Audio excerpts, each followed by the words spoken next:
Assalamualaikum warahmatullahi wabarakatuh. Selamat malam rekan-rekan kesehatan semuanya. Saya akan menyampaikan satu ringkasan komentari, satu artikel yang ditulis oleh F. Perry Wilson, dan ini berkaitan dengan konsumsi kopi. Ya. Kopi ini adalah satu minuman yang saya kira banyak disukai orang, ya, yang mana ini menjadi favorit dan saat ini ya sudah disajikan dengan beragam rasa, kemudian beragam sajian dan menarik tentunya ini menjadi aspek yang nutrisi yang perlu dipertimbangkan ketika seorang dia menyukai kopi gitu. Nah, paper ini menjelaskan tentang coffee sweet spot, daily consumption and cardiometabolic risk. Jadi judulnya adalah coffee ya, sebuah titik poin menarik atau sweet spot, konsumsi harian dan juga resiko penyakit kardiovaskuler atau kardiometabolic ya. Dan ini diringkas oleh atau mungkin diterbitkan oleh Medscape Nurses di tanggal 17 September 2024 ya. Nah, paper ini sangat panjang, tapi saya tidak akan baca semuanya. Saya hanya membaca satu poin positif yang bisa kita ambil dari judul ini yang berkaitan dengan kopi. Tentunya ini mungkin akan disukai oleh para nakes yang dia senang kopi atau mungkin yang dia jaga malam kemudian sering konsumsi kopi, maka ini akan sangat bermanfaat artikelnya ya.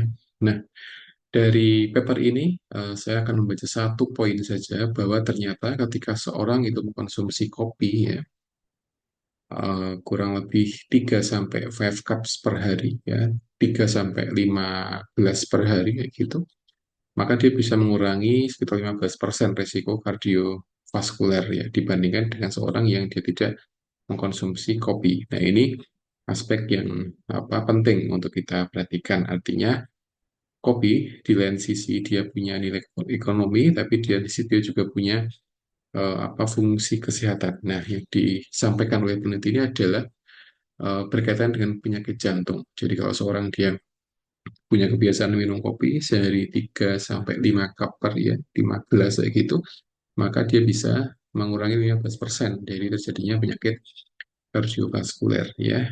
Nah, hal yang juga penting lainnya adalah tentunya ketika kita ingin sehat jantungnya, maka tidak hanya mengandalkan kopi saja, tapi banyak faktor ya. Misalkan dengan menjaga berat badan, kemudian mengurangi makanan-makanan yang dia memang mengganggu fungsi jantung dan sebagainya, stresor, maka itu juga perlu diperhatikan bagi para pecinta kopi ya. Jadi ketika rekan-rekan semua mencintai kopi, senang minum kopi setiap hari, maka itu hal yang positif ya, yang positif. Tapi di lain sisi, seorang ketika ingin sehat, maka tidak hanya menjaga gaya atau bersandar pada kopi saja, tapi banyak faktor yang bisa kita lakukan untuk menjaga kesehatan jantungnya. Nah, makanya kalau kita amati beberapa kasus penyakit jantung, ya faktornya ya itu saja, sekitar berat badan, kemudian pola makan yang tidak bagus, kemudian stresor, kemudian hipertensi dan sebagainya ya.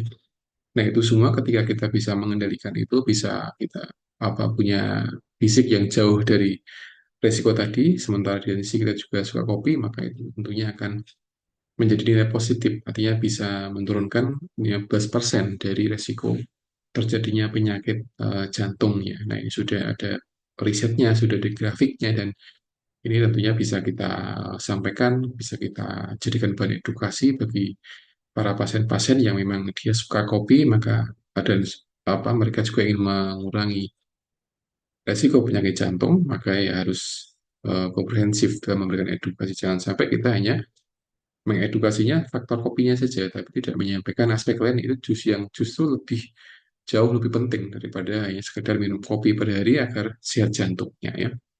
Nah, seorang yang dia konsumsi kopi setiap hari, sementara itu dia tidak menjaga fisiknya, maka akhirnya akan juga beresiko. Maka langkah lebih baik ketika kita suka minum kopi dan di lain sisi kita juga ingin sehat jantungnya, maka ya harus diimbangi dengan eh, gaya hidup yang sehat ya, menjauhi hipertensi, kemudian berat badan, menjaga makanan dan sebagainya. Sebagaimana yang sudah disampaikan di banyak penelitian ya.